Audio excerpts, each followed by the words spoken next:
그런데요, 국민의힘은 탄핵 반대 입장이 당론으로 발표한 상황이죠. 당 대표로서 이번 탄핵은 준비 없는 혼란으로 인한 국민과 지지자들의 피해를 막기 위해서 통과되지 않도록 노력하겠습니다. 위헌적인 계엄을 옹호하려는 것이 절대 아닙니다. 이번 사태에 대한 국민의 분노와 애국심에 함께했고 앞으로도 함께할 것입니다. 대통령에 대한 탄핵은 또 한 번의 역사적 비극을 반복하는 일이 될 것입니다. 민주당의 전방위적 탄핵 남발은 국론 분열과 갈등을 부추기고 대한민국의 기능을 마비시키는 삼권 분립에 대한 위협입니다. 국민의힘은 대통령 탄핵 반대에 108명 의원의 총의를 모아 반드시 부결시킬 것임을 분명히 말씀드립니다. 자, 느끼셨습니까? 한동훈 대표와 추경호 원내대표 탄핵안은 반대한다라는 거는 기조가 똑같습니다. 그런데 한동훈 대표는 국민의 피해를 막기 위해 통과되지 않도록 노력하겠다라고 얘기했고요. 추경호 원내대표는 108명 총의를 모아서 반드시 부결시키겠다라고 얘기했습니다. 저만 온도 차이를 느끼는 걸까요? 특히 의원 108명 안에는 한동훈 대표는 포함이 되지 않은 숫자이기도 하고요. 윤기찬 부위원장님은 어떻게 들립니까? 온도 차가 느껴지시나요? 글쎄 뭐 노력하겠다, 더 노력하겠다 뭐 이 정도의 표현 아닐까요? 그러니까 추경호 원내대표는 반드시 부결시키겠다라는 것은 있는 힘을 다해서 노력하겠다라는 의미고, 그다음에 한동훈 대표는 노력하겠다는 의미이기 때문에 사실 당론으로 채택된 데에 대해서 크게 반발하는 분위기는 없거든요. 다만 한동훈 대표가 오늘 최고위원회에서 당론 그 형성 과정에 조금 대표와 상의했으면 좋겠다라는 취지의 말씀을 하시긴 했는데, 어쨌든 당론으로 결정된 그 결과에 대해서는 문제 제기를 하지 않으셨기 때문에 네. 또 한동훈 대표 입장에서도 이 현재 탄핵이 되게 되면 네. 사실은 이재명 대표에게만 좋은 결과를 초래하는 결과다. 왜냐하면 이재명 대표도 지금 떳떳한 입장은 아니에요. 네. 재판받고 있다 이런 취지의 말씀드리는 게 아니고, 사실 대통령에 대한 탄핵과 관련돼서 여러 국민적 기탄이 있는 상황이지만 네. 실제 이재명 대표 민주당 입장에서도 보면 감사원 탄핵, 감사원장 탄핵, 검사 탄핵, 국무위원 탄핵 등을 통해서 또 예산 삭감 이런 것 등을 통해서 국가 기능을 사실상 상당히 방해하고 있다.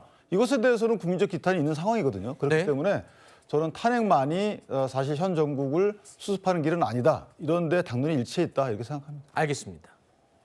제가 왜 한동훈 대표와 추경호 원내대표의 발언에 온도 차이가 느껴진다라고 말씀을 드렸냐 하면요. 그 근거는 이겁니다. 일단 국민의힘은 대통령에 대한 탄핵안은 반대하는 것을 당론으로 정했다라고 발표를 했죠. 그런데 한동훈 대표가 오늘 오전 최고위원 회의에서 이런 말을 했습니다. 이 말을 들어보면 당론이 어떻게 정해졌는지가 좀 궁금해지는 대목입니다. 들어보시죠. 한 가지 좀 부차적인 것인데요. 주로 우리 당에서 의총에서 당론이 결정되는데 당대표가 사전에 알지 못하는 경우가 대부분입니다. 앞으로는 당대표에게 의총에서 당론이 결정되기 전에 당대표가 사전에 알아야 할 것이고 당대표가 의견을 낼 기회가 있어야 합니다. 매번 당대표 모르게 당론이 결정된다는 것은 저는 문제가 있다고 생각합니다. 바로 이겁니다. 국민의힘이 당론으로 대통령 탄핵안 반대 입장을 발표했는데 오늘 오전에 최고위원회에서 한동훈 대표는 당론이 어떻게 당대표 모르게 자꾸 정해지냐 라면서 강하게 불만을 표시했습니다. 그러면 제가 조금 전에 시청자 여러분께 소개해드린 그 당론은 한동훈 대표 모르게 정해졌다는 소리잖아요. 어제 야간 의총할 때 한동훈 대표가 중도에 나왔잖아요. 네. 중도에 나와서 우리 언론인들 앞에서 백브리핑을 하고 그다음에 귀가를 한 것으로 저는 그렇게 알고 있는데요. 그러니까 아마도 저 의총에서 탄핵 반대를 당론으로 최종적으로 결정하는 순간에 함께 하고 있지는 않았을 겁니다. 네. 그리고 그 전에도 이제 과거에 특히나 당정 관계에 관련된 부분들에 있어서 어떤 그 당의 스탠스를 정할 때 원내에서 뭔가 당론을 정할 때에는 좀 한동훈 대표가 소외된다고 표현을 할까요? 그런 비슷한 그 과정들이 좀 있었던 것으로 알고 있습니다. 네. 그리고 뭐 사후적으로 결국에는 의견을 일치시켜서 가긴 했습니다만은 지난번에 뭐 특별감찰관 같은 경우도 원내 소관이다. 이런 표현도 있지 않았습니까? 네네. 그런 것들이 누적된 결과라고 보여지는데 네네. 지금 미증유의 위기입니다. 특히나 이것은 국민의힘의 위기이기만 한 것이 아니라 어떻게 보면은 우리 사회 전체 또 정치 전체의 위기 아니겠습니까? 그러면 네. 그런 상황에서 혹시라도 우리 원내에서 그 당대표를 패싱한다는 그런 오해나 의구심이 발생하지 않도록 네. 좀 더 긴밀하게 소통하고 조율하는 과정이 있어야겠다라는 생각이 듭니다. 지금 윤 대통령의 비상계엄 발령 사태로 온 나라가 발칵 뒤집혀 있는 상황인데 여당이 이걸 책임을 지고 좀 수습을 해야 되는 그런 상황입니다. 그럼에도 불구하고 여당은 자중질환에서 벗어나지 못하고 있는 상황이 아니냐라는 지적이 곳곳에서 나오고 있는데 제가 말씀드린 당론이 정해져 있는데 당대표는 모르게 정해졌다. 한동훈 대표가 공개석상에서 그 부분을 문제 삼고 비판을 하는 목소리를 들려드렸는데요. 그럼 이 부분은 또 어떻게 받아들여야 될까요? 당원 게시판 논란이 시끄러웠었죠. 이 문제를 놓고 한동훈 대표와 공개적인 자리에서 또 충돌을 했던 김민전 최고위원이 오늘 최고위원 회의에서 또 이런 모습을 보였습니다. 민주당이 얼마나 무도하게 굴고 있는지를 국민들에게 알리기 위해서 제대로 노력하지 못한 것이 결국 지난번에 계엄이라고 하는 있어서는 안 되는 일이 발생했던 것이 아닌가 이런 생각을 했습니다. 그런 면에서 정말 스스로 반성하게 되고 또 통탄하게 됩니다. 국민 여러분들께서 부족하지만 저희를 좀 잘 지켜주십사 부탁드리겠습니다. 자, 김민전 최고위원이 마지막에 울컥하는 모습을 보였습니다. 이번 계엄 사태와 관련해서 문제점을 지적하는 그런 발언 내용이었는데 스스로 반성한다라는 뜻을 밝히기도 했습니다. 그런데 전반적인 내용의 기조는 최근에 대통령이 이 정당대 비공개 회동에서 했던 말과 맥을 같이 하는 것 같습니다. 야당 때문이다. 그리고 야당의 폭거 때문이다라는 기조가 담긴 것 같아요. 잠시만요. 지금 속보가 들어왔습니다. 야당이요. 조금 전에 7일 날 윤 대통령 탄핵안 표결, 그러니까 72시간 이 한도를 최대한 활용해서 표결을 진행할 것이다라고 발표를 했는데 이 같은 날 최근까지 야당 주도로 추진해왔던 김건희 여사 특검법 재표결도 함께 결합해서 동시에 추진하겠다. 발표를 했습니다. 다시 한번 정리해 드릴게요.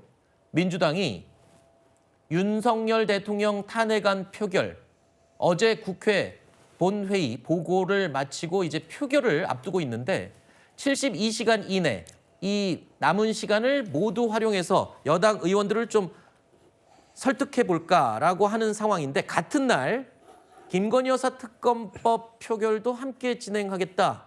이렇게 발표를 했네요. 이건 어떤 의미로 받아들이면 됩니까?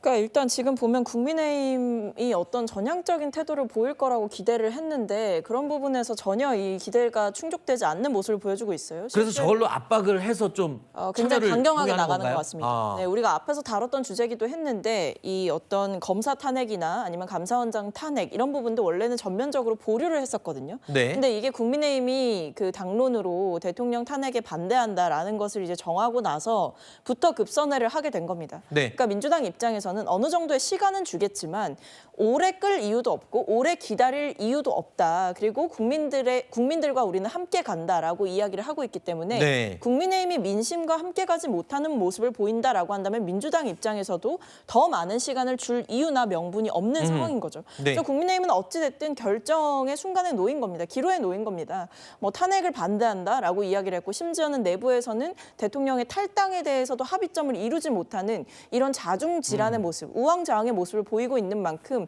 이 부분에 대해서 국민적 시각으로 제대로 다시 한번 판단해 주기를 기대하겠습니다. 윤기찬 부위원장님, 이런 생각이 듭니다.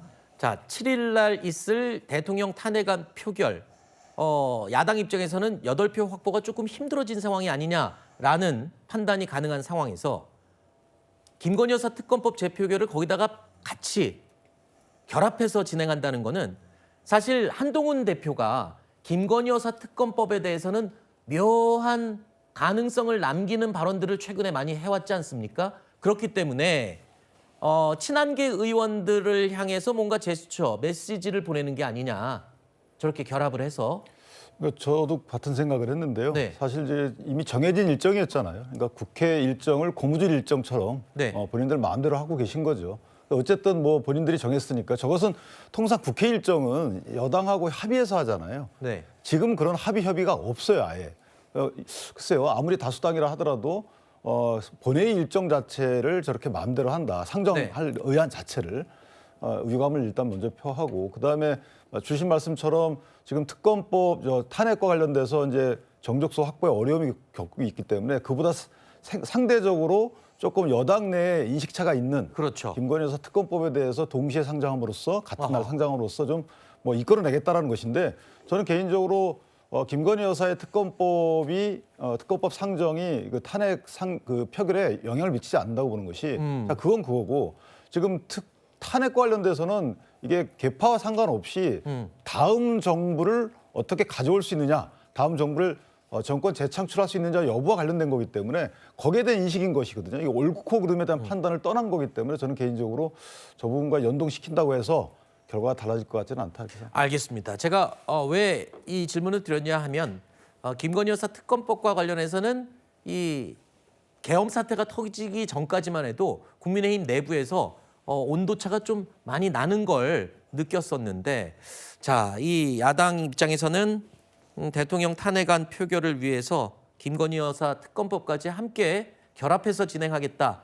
속보 내용 저희가 전해드렸고요. 아까 말씀드리던 여당 내 자중질환 이야기로 계속 돌아가서 이어가 보겠습니다. 한동훈 대표는요, 어제 윤석열 대통령을 만나서 수습 대책을 논의한 것으로 알려졌죠. 그런데 한동훈 대표의 이 반응을 보면요, 어제 있었던 당정대, 그러니까 당과 정부, 대통령실 이 긴급 비공개 회동은 사실상 특별한 소득 없이 빈손으로 끝난 게 아니냐라는 분석이 나오게 하고 있습니다. 민주당의 폭거는 극심하고 반드시 심판받아야 하지만 위법한 비상계엄을 합리화할 수는 없습니다. 당대표로서 대통령의 탈당을 다시 한번 요구합니다. 어제 최고위에서도 말씀드렸지만 이번 사태는 자유민주주의 정당인 우리 당의 정신에서 크게 벗어난 것입니다. 제가 책임지고 앞장서서 이 사태를 수습하겠습니다. 그 과정에서 대한민국의 정치인으로서 민심도 생각하고 보수 정치인으로서 지지자들의 마음도 생각하겠습니다. 저에게 그 임무를 맡겨달라는 말씀을 드립니다. 정말 어려운 과제지만 국민만 바라보고 가겠다는 말씀 드립니다. 어제 한동훈 대표는 추경호 원내대표, 한덕수 국무총리와 함께 대통령실을 찾아갔죠. 윤석열 대통령을 만났습니다. 그런데 이 자리에서 어떤 성과는 얻지 못하고 양측의 의견 차이만 확인하고 나온 게 아니냐, 이런 분석들이 곳곳에서 나오고 있는 상황인데요. 왜냐하면요, 한동훈 대표는요, 대통령 탈당을 다시 한번 언급했습니다. 그런데 총리나 추경호 원내대표 뭐 이런 쪽에서 나오는 얘기는 탈당은 결정된 게 없다, 합의된 게 없다라고 분명히 이 외부에 얘기를 했었는데 한동훈 대표는 끝까지 탈당 얘기를 하는 걸 보면 의견 차이가 좁혀지지 못한 게 아니냐, 이런 분석이 나온 겁니다. 자, 그리고 지금 속보가 하나 또 들어왔네요. 국회에서는 지금 본회의장 모습 보고 계십니다만 감사원장 그리고 현직 검사 3명에 대한 탄핵안 투표를 진행하고 있습니다. 자, 이 투표 결과도 나오는 대로 저희가 화면과 함께 전해드리도록 하고요. 투표가 끝나면 감표 절차를 거쳐서 국회의장이 결과 발표를 하게 됩니다. 그 발표 때 저희가 다시 한번 현장을 화면을 연결해서 결과를 전해드리도록 하고요. 하던 얘기로 다시 돌아가 볼까요? 그러니까 저는 한동훈 대표께서 상당히 난감하고 당황스러운 입장에, 곤란한 입장에 처했다고 생각을 합니다. 네. 예를 들어서요, 저희 같은 패널들도 당을 대표해서 나오잖아요. 네. 그런데 어떤 문제에 대해서, 이슈에 대해서 당에서 저희가 생각해도 민심과 거리가 있는 내용에 대해서 추진을 하거나 또 거기에 대해서 제대로 된 설명과 해명이 없잖아요. 네. 상당히 난감하고 당황스러울 때가 있습니다. 한동훈 대표가 지금 딱 그런 상황인 거예요.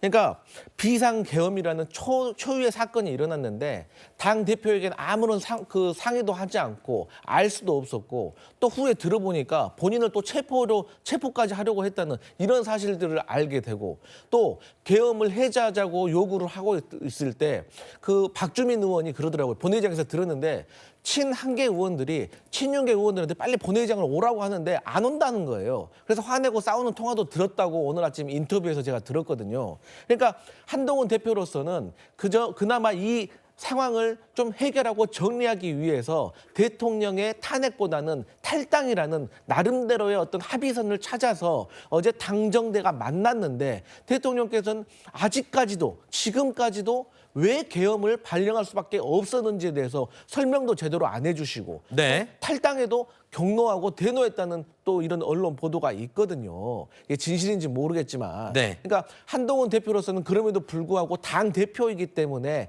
차마 대통령의 탄핵까지는 찬성할 수 없는 입장이겠지만 그 속이 오죽하겠습니까? 그래서 이 상황을 뭐 해결을 해야 되는데 한동훈 대표로서는 정말 답답한 상황이고 여기에 친윤 소속 의원님들은 그 한동훈 대표의 마음을 몰라주는 네네. 이런 상황이 상당히 안타까울 것이다 이렇게 네. 표현됩니다. 그 한 가지 제가 아까 대통령이 지금 경로했다고 전해지잖아요.라는 기사 저도 봤거든요. 네. 근데 그 기사는 전원을 근거로 해서 분석한 기사 내용이어서 사실 확인이 조금 힘든 부분이니까 그 부분은 제가 한번 짚고 넘어가도록 하고요.